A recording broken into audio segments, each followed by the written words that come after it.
Autism at early age. Autism has been getting noticed now with a big increase of cases being found at our early age. Now we can notice our children's behavior by just noticing a peculiar behavior that children at an early age shows, such as fidgeting, poor eye contact, tippy-toeing, impairment of speech, meltdowns. These are just a few behaviors that we can notice as a parent. And at 18 months through 20 months of age, there will be a questionnaire from the doctor's office, and this will help the parents fill out the questionnaire, and it will help the doctor find out if there's a problem with the child. This questionnaire will help the parent and the doctor to see what kind of referrals does the child needs, and there will be sources that it will help the child once they get this referrals.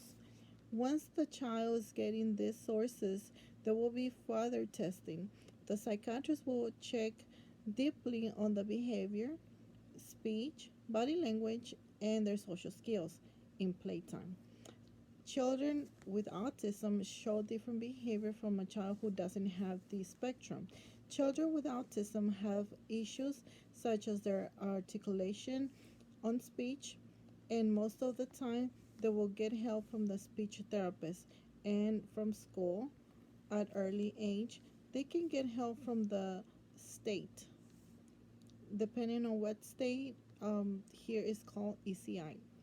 Body language, depending um, on the weight of the muscles. In their muscles, they will get occupation therapy, which will get help them to trigger the area where they need more exercise. When it's playtime, the autistic children do not play well with others. They like to play by themselves, and their playtime is not ordinary as the other children, and that's when they need social skills. On their eating behavior, um, they don't know how to use utensils.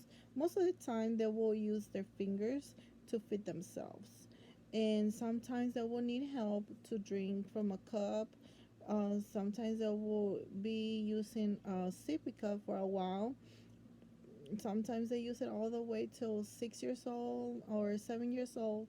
So it depends on what kind of help from the parents and the therapist they're getting, so they can um, not drink from a sippy cup and get used to drink from a regular cup. Um, Most of the time, they don't eat the food as they supposed to. They start picking out everything from the food they put on the side. Like, let's say, for example, like a pizza, they'll get the pepperoni out, the cheese out. They will first start with the bread, and they'll eat the bread, and then they will eat the cheese, and then they will eat the pepperoni. So their behavior on with the food is different from a normal, uh, from a child that doesn't have the spectrum. So their behavior with the food, sometimes they're not as tolerant as the other children. They notice, they're more concerned about the taste. How does it taste? How does it smell? Sometimes children with the spectrum, they'll smell it first, and then they'll taste it, and then they will put it on their mouth. And depending on how the texture is in their mouth, that's how they separate their food. If they think the bread goes first, they will put the bread first on their mouth, and then they will put the cheese on their mouth, and then the pepperoni on their mouth. So it doesn't go very well, all this together sometimes. So they're very um, specific with their food, really picky with their food. And by picky, sometimes they'll, if it has a shape of a circle, they won't eat it like that. So sometimes parents, they find different ways to feed their child because they're really picky on shapes, um, texture. So parents, they do work with them a lot, and sometimes they'll stick with the same food every day, all the time. So if they eat chicken nuggets, and or if they eat macaroni, that's what they have to eat every day. I have seen children who goes to lunch with eating cereal every day, Cheerios every day. They wake up eating Cheerios. They eat lunch with Cheerios. They eat dinner with Cheerios, and that's they repeat their behaviors all the time. In school, when they get I'm sorry, when the behavior on the table, sometimes they can be loud, sometimes they don't know how to behave on the table. So that's when the parents comes in, that's when the therapist comes in, and they talk about what can they do, how they can do it, so the child can become better on the table, like better manners. So that's like something that you have to be working all the time, so the child can get better all the time. And school plays a big role on this. So if the child is diagnosed with early autism, um, school can get the child to school when they turn 3 years old. So they put them in a program where they can get help depending on what kind of help they need. If they need occupation, if they need speech, they'll get um, they'll get them uh, in the school, and they will provide those services. And they put them in special ed classes or able depending on their level. So they'll be tested by a psychiatrist, a speech therapist, and a social skills person. So and they will see what kind of rank the child is. So depending on how well they do on their testing, that's how they put them in a class where it will help the child. So they can get help for social skills, speech therapy, and most of the time, children they get on one if they need a lot of support.